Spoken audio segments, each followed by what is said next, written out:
کرو کہ اللہ تعالیٰ کی تعریف کرو، اللہ تعالیٰ کا شکر ادا کرو، تکلیف میں، پریشانی میں، جس حالت میں بھی ہو پہلے شکر ادا کرو۔ کس بات کا شکر ادا کرو؟ کہ کہیں ایسا نہ ہو کہ تمہاری جو دعا ہے وہ شکوہ بن جائے، وہ گلہ بن جائے۔ اس سے روکنے کے لیے کہا کہ پہلے تو شکر ادا کرو کہ جو دوسری نعمتیں میسر ہیں پہلے ان کے اوپر شکر ادا کر لو، اللہ تعالیٰ کی نعمتوں کے اوپر کا استحضار کر لو اور مانگ لو اللہ تبارک و تعالی، پھر مانگو، پھر درود شریف بھیجو نبی کریم سرور عالم صلی اللہ علیہ وسلم پر کہ سارا کچھ اللہ تعالیٰ کے ساتھ جوڑنے والے، اللہ تعالیٰ کے ساتھ رشتہ قائم کرنے والے، اللہ تعالیٰ کے ساتھ بندے کو ملانے والے کون ہیں؟ حضور نبی کریم سرور عالم صلی اللہ علیہ وسلم۔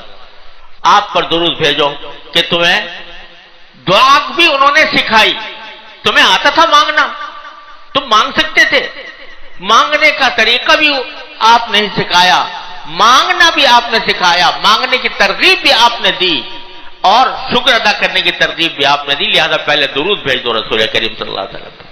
اور ہمارے حضرت والا حضرت عارفی قدس اللہ تعالیٰ سرہ ایک بات اور فرمایا کرتے تھے درود شریف کے بارے میں، یہ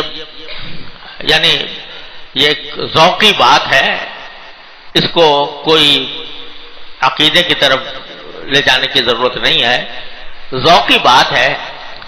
حضرت فرمایا کرتے تھے کہ دیکھو رسول کریم سرور عالم صلی اللہ علیہ وسلم کا یہ طریقہ تھا، روایات میں آتا ہے کہ جب کوئی حضور اقدس صلی اللہ علیہ وسلم کو کوئی تحفہ دیتا، ہدیہ دیتا، تو عام طور سے اس ہدیے کا بدلہ دیتے تھے۔ بدلہ سے مراد یہ کہ اس کو مکافات کرتے تھے بدلے کی۔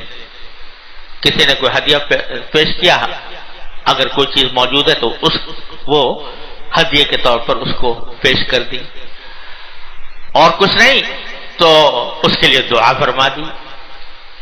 رسول کریم صلی اللہ علیہ وسلم کی دعا کسی بندے کے لیے، ایسی دعا جو جا کر ٹھیک لگتی تھی عرش کے اوپر، ایسی دعا۔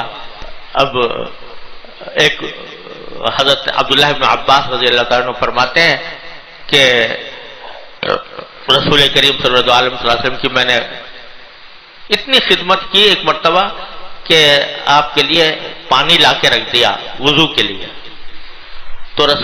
تو آپ نے اس کا بدلہ کیا دیا؟ فرمایا کہ اللہم فقہہ فی الدین وعلمہ التأویل، اے اللہ اس کو دین کی سمجھ عطا فرما اور اس کو قرآن کریم کی تفسیر کا علم عطا فرما۔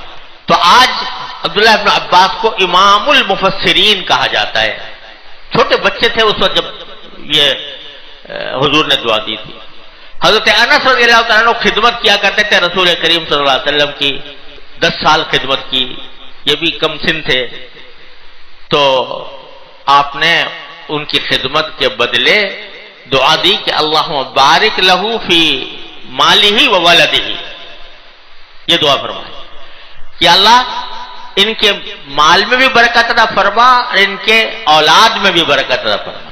تو حضرت انس وہ صحابی ہیں کہ جو بہت لمبی عمر پائی، 120 سال کے قریب تقریباً عمر پائی، اور وہ کہتے ہیں کہ جتنے انصاری صحابی ہیں ان میں سب سے زیادہ دولت مند میں ہوں حضور کی دعا کے برکت سے، یہ تو ہے ہی۔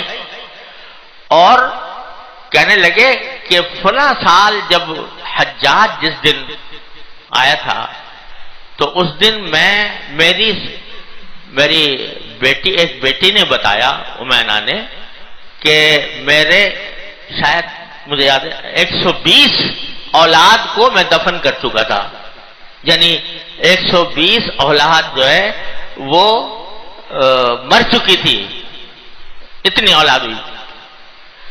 اور یہ کس نے بتایا؟ میری بیٹی نے، ایک بیٹی نے بتایا۔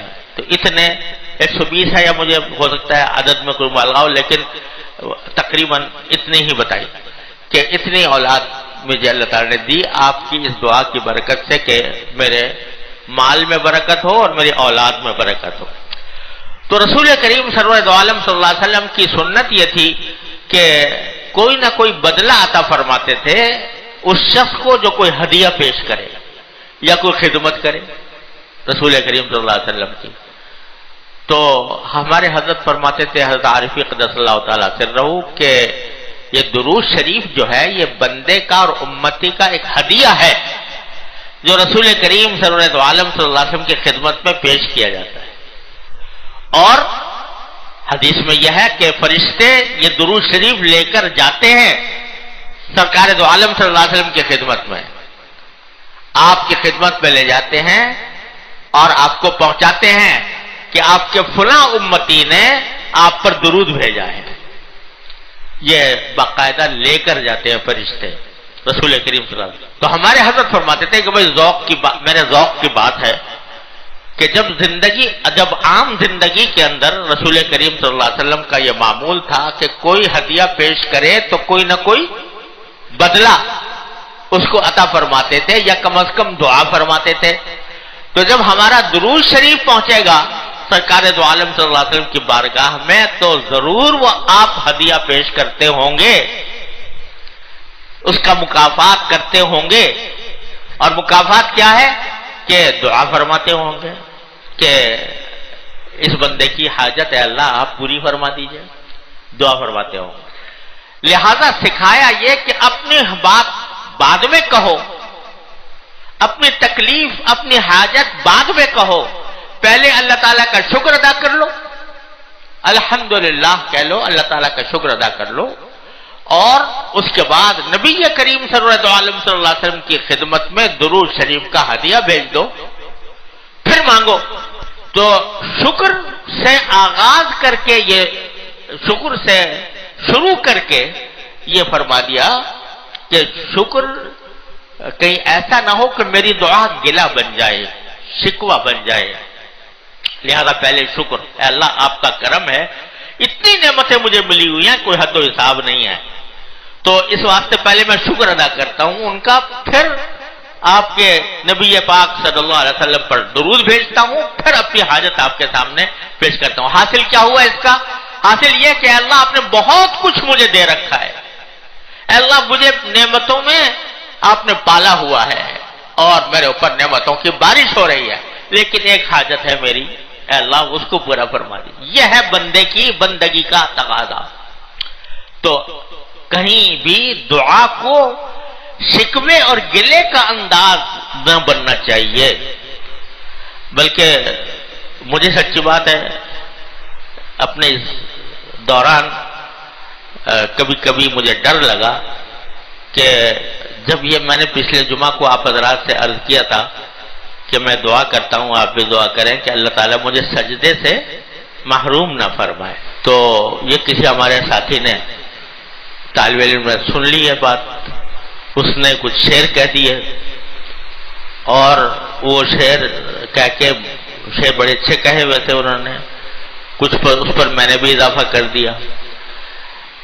تو وہ یہاں تو آج دنیا میں ذرا سی بات کہو تو ساری دنیا میں پھیل جاتی ہے، سنا ہے کہ کہاں سے کہاں پہنچ گئی اور لوگوں نے اس پر کہاں سے کہاں پہنچ گئی. تو اس میں صرف دعا ہی دعا ہے کہ یا اللہ مجھے اپنی دہلیز تک پہنچا دے، مجھے سجدے میں کرنے کی توفیق عطا فرما دے. اور وہ پڑھے جانے لگے شعر لوگ. تو مجھے کبھی کبھی ڈر لگا کہ کہیں ایسا تو نہیں کہ یہ کوئی شکوہ ہو گیا ہو اللہ تعالیٰ سے. ارے بے شک زمین پر سجدہ کرنے کی نعمت اللہ تبارک و تعالیٰ کی بڑی عظیم نعمت ہے اور اس کو مانگنا ضرور چاہیے، لیکن جس حال میں رکھے وہی حال اچھا ہے.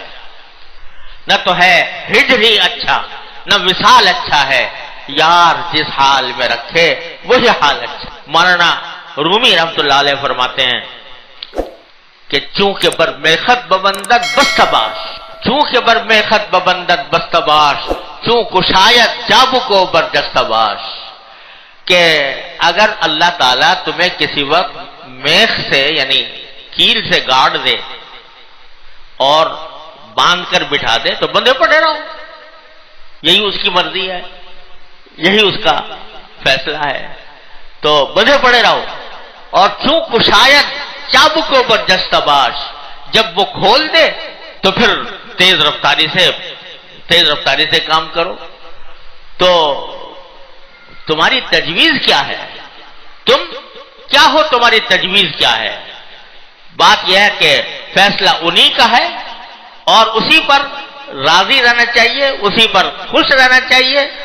جب وہ زمین کے سجدے کی نعمتیں اور اس کا اجر اور اس کا حساب وہ ایسے جھک کر سجدے کرنے میں دے رہے ہیں تو ان کا کرم ہے، ان کی عطا ہے. وہ کوئی ایسی بات نہیں ہے کہ جس کو معاذ اللہ برا مانا جائے.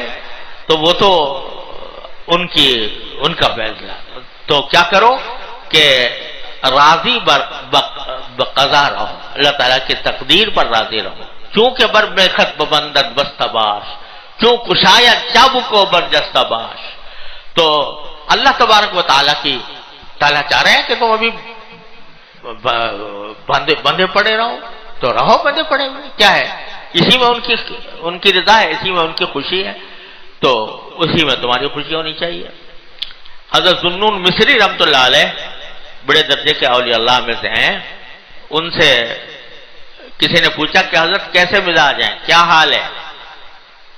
تو انہوں نے جواب میں فرمایا تم اس شخص کا کیا حال پوچھتے ہو، اس شخص کا کیا حال پوچھتے ہو جس میں دنیا کا کوئی کام اس کی مرضی کے بغیر نہیں ہوتا.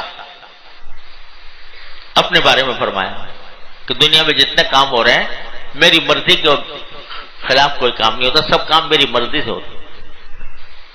تو وہ بڑا حیران ہوا کہ بھئی یہ کیسے آپ نے کہہ دیا کہ جو کام ہوتا ہے میری مرضی سے ہوتا ہے؟ یہ تو بڑے بڑے لوگوں کو بھی حاصل نہیں ہوتی یہ بات کہ ہر کام ان کی مرضی سے ہو رہا ہو. یہ کیسے ہوتا ہے کہ ہر کام آپ کی مرضی سے ہوتا ہے؟ کہا میں نے اپنی مرضی کو اللہ کی مرضی میں فنا کر دیا ہے. میں نے اپنی مرضی کو اللہ کی مرضی میں فنا کر دیا ہے کہ میری مرضی وہی ہے جو میرے مولا کی مرضی ہے. جو اس کی رضا ہے، اس کی رضا یہ ہے کہ میں بیمار رہوں، مجھے میری رضا بھی اس میں ہے. اس کی مرضی یہ ہے کہ میں کسی پریشانی میں ہوں، میری مرضی بھی یہی ہے. یعنی میں اس کو اپنی مرضی کو میں نے فنا کر دیا اللہ تعالیٰ کی مرضی میں. ہاں مانگنا سنت ہے مانگوں گا اللہ تعالیٰ سے، لیکن مرضی یہ ہے کہ جب تک آپ بیمار رکھے میں بھی راضی ہوں اس کے اوپر، جب آپ صحت مند کر دیں میں اس کے اوپر راضی ہوں. تو میں نے مرضی اپنی ساری فنا کر دی ہے ان کو. تو بھائی اللہ تبارک و تعالیٰ کے انعامات کا آدمی اگر دھیان رکھے تو پھر کبھی اس کے دل میں نہ ناشکری پیدا ہو، نہ کفران نعمت ہو، نہ کوئی اللہ بچائے شکوہ اور گلہ کبھی خیال میں آئے. حضرت عون ایک بڑے بزرگ ہیں، تابعی ہے.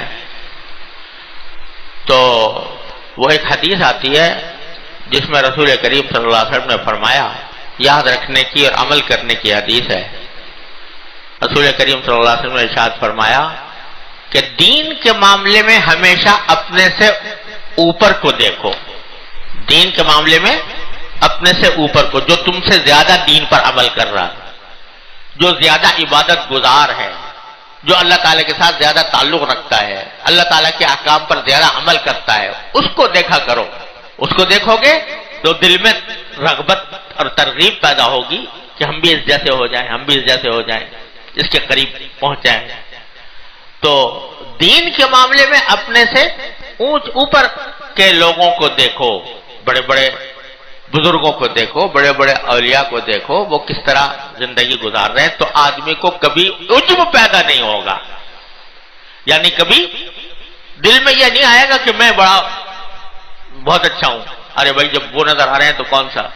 تو جب آدمی اپنے سے اچھے لوگوں کو دیکھتا ہے، اپنے سے زیادہ عبادت گزار اور اطاعت شعار لوگوں کو دیکھتا ہے، تو اس کے اندر میں رغبت پیدا ہوتی ہے. تکبر کبھی نہیں آئے گا، تکبر پاس نہیں آئے گا. اور اس کا مظاہرہ ہوتا ہے حرمین شریفین میں. حرمین شریفین میں اگر اللہ تعالیٰ توفیق دے جانے کی، حج میں، عمرے میں کہیں، تو وہاں پر کسی بھی شخص کو اپنی عبادت پر غرہ نہیں ہو سکتا، کیونکہ کتنی ہی عبادت کر لے اپنے سے زیادہ کرنے والے نظر آئیں گے، کتنی ہی کر لے وہاں نظر آئیں گے کہ اب ہم نے بڑا تیر مارا کہ بھائی اتنے طواف کر لیے، اتنے عمرے کر لیے، اب کوئی مل گیا تو دیکھا کہ وہ تو پتہ نہیں کس مقام پر ہے، اس نے کتنے، وہ تو رہتا ہی صبح شام وہیں پر اور اس کا کوئی اور کام ہی نہیں ہے سوائے اس کے. تو وہاں جا کر اچھے اچھے لوگوں کا جو اپنے نیکی کا غرہ رکھتے ہوں ان کا وہ غرہ ٹوٹ جاتا ہے، اپنے سے بڑے لوگ نظر آتے ہیں. تو اس سے ایک تو پہلا یہ دین کے معاملے میں اپنے سے بلند کو دیکھو تو اس کو کیا ہوگا کہ ایک تو تکبر مٹے گا، عجب نہیں آئے گا پاس، دوسرے رغبت ہوگی کہ بھائی یہ جیسا یہ کام کر رہا ہے اللہ تعالیٰ مجھے بھی توفیق عطا فرما دے، میں بھی اس جیسا ہو جاؤں.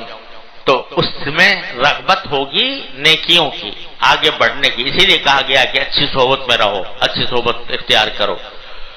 تو وہاں تو یہ فرمایا دین کے معاملے میں کہ دین کے معاملے میں اپنے سے زیادہ افوقیت رکھنے والوں کو دیکھو، اور دنیا کے معاملے میں اپنے سے نیچے لوگوں کو دیکھو کہ ہم سے نیچے جو ہیں جتنی دولت، جتنا کچھ ہمیں اللہ تعالی نے دیا ہے، روپیہ پیسہ، گھر کے ساز و سامان وغیرہ وغیرہ، اوپر کو نہ دیکھو کہ فلاں کے پاس تو اتنا شاندار گھر ہے، میرا ابھی چھوٹا سا ہے، میرے فلاں کے پاس تو ایسی گاڑی ہے، میرے پاس ایسی چھوٹی سی ہے یا نہیں ہے.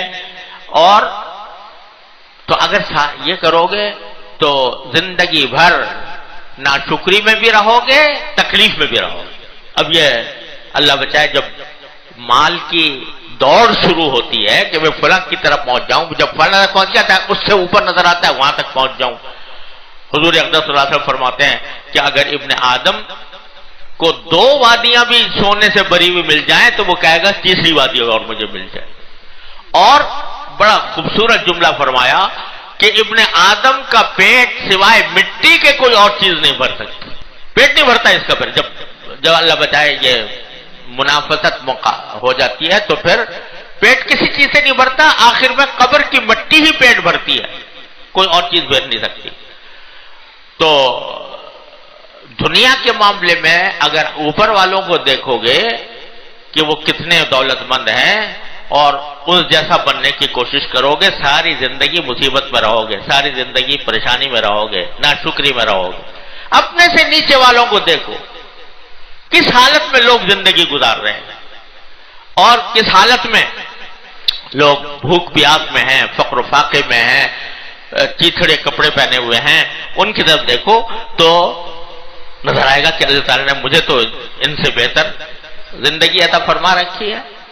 تو حضرت عون کی بات میں کہہ رہا تھا، وہ اس حدیث کی بنیاد پر انہوں نے ارشاد فرمایا کہ پہلے میرا طریقہ یہی تھا کہ میں ہر ایک کو یہ دیکھتا رہتا تھا کہ فلاں کے پاس ایسا مکان ہے، فلاں ایسا لباس پہنتا ہے، فلاں کے پاس ایسی سواری ہے، تو مجھے بھی یہ مل جائے.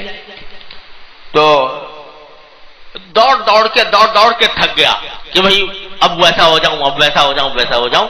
نتیجہ یہ کہ ساری میرا وہ زمانہ جو ہے سخت تکلیف میں گزرا، باوجود ہے کہ مل رہا تھا، لیکن پیش نظر یہ تھا کہ اس جیسا ہو جاؤں، تو وہ ہوتا نہیں تھا. اس جیسا ہو گیا تو اور آگے والے کی طرف دیکھتا تھا، تو تکلیف میں رہا، ساری مصیبت اٹھائی اس پورے زمانے میں. جب حدیث کا یہ مفہوم حدیث نظر سے گزری اور اس کے اوپر عمل کرنا شروع کیا، اپنے نیچے سے نیچے لوگوں کے ساتھ اٹھنا بیٹھنا شروع کیا. صرف اتنا ہی نہیں کہ ان کی طرف دیکھا، بلکہ اٹھنا بیٹھنا ہی ان پہ رکھا، اپنے سے نیچے لوگوں کے ساتھ اٹھنا بیٹھنا رکھا. تو ایسی راحت میں آ گیا کہ وہ ساری دوڑ دھوپ جو ہو رہی تھی اور جس میں دوڑ دھوپ میں تھک گیا تھا، اس دوڑ دھوپ سے اللہ نے نجات دے دی. اب تو میں لگتا ہے کہ میرا کپڑا بھی دوسروں کے کپڑے سے اچھا ہے، میرا لباس بھی اچھا ہے، میرا گھر بھی پہلے دوسروں سے بہتر ہے، میری سواری بھی دوسروں سے بہتر ہے، ہر چیز دوسروں سے بہتر نظر آئی.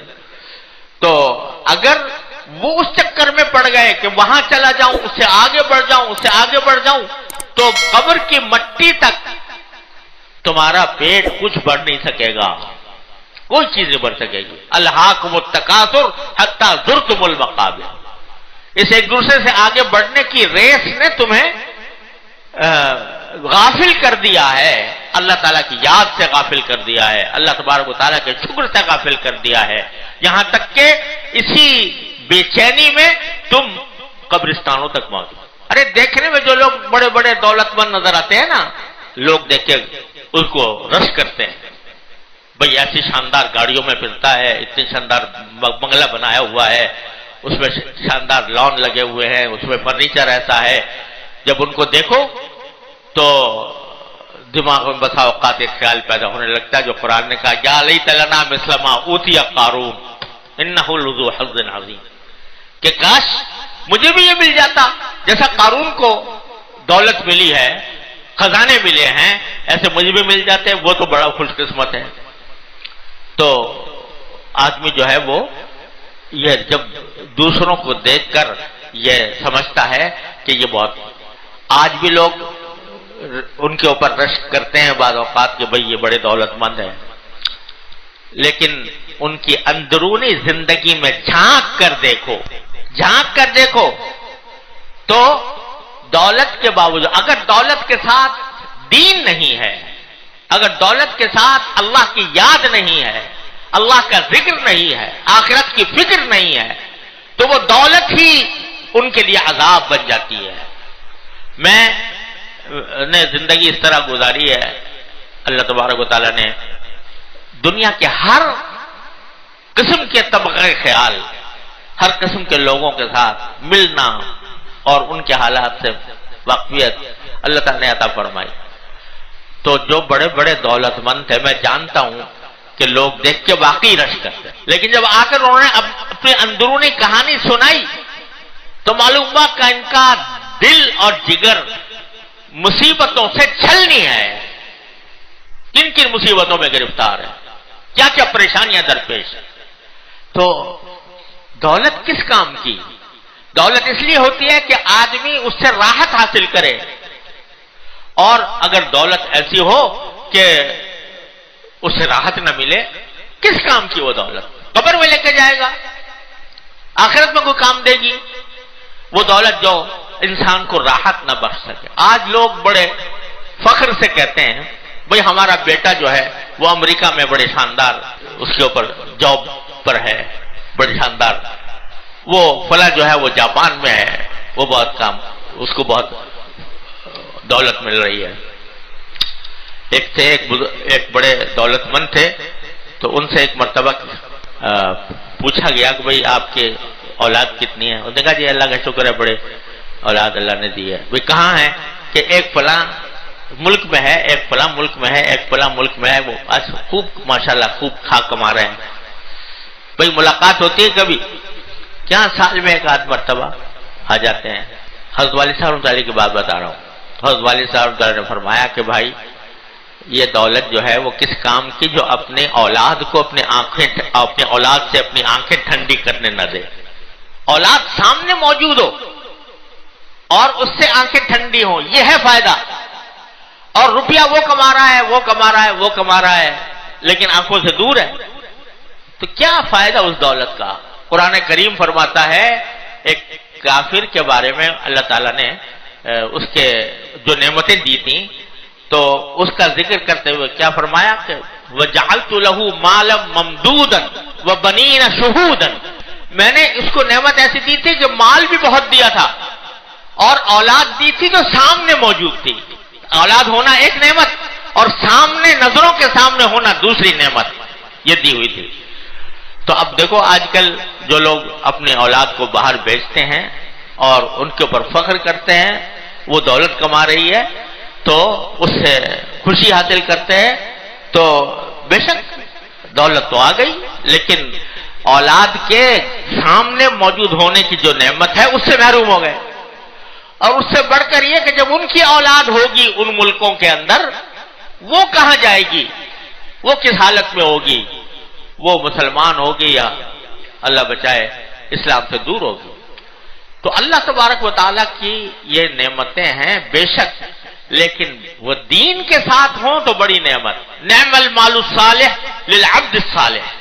اگر آدمی نیک ہے تو مال بھی اس کے لیے نعمت ہے، لیکن اگر اللہ بچائے دین نہیں ہے، آخرت کی فکر نہیں ہے، تو اسی مال کو اللہ تعالیٰ اس کے لیے عذاب بنا دیتے ہیں.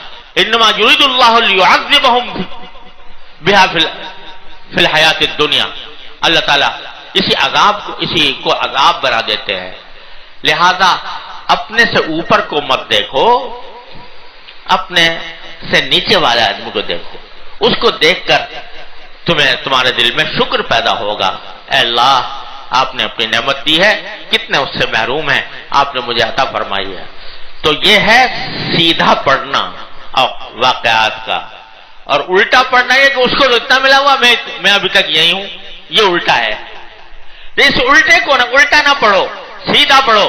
کیا ملا ہے تمہیں؟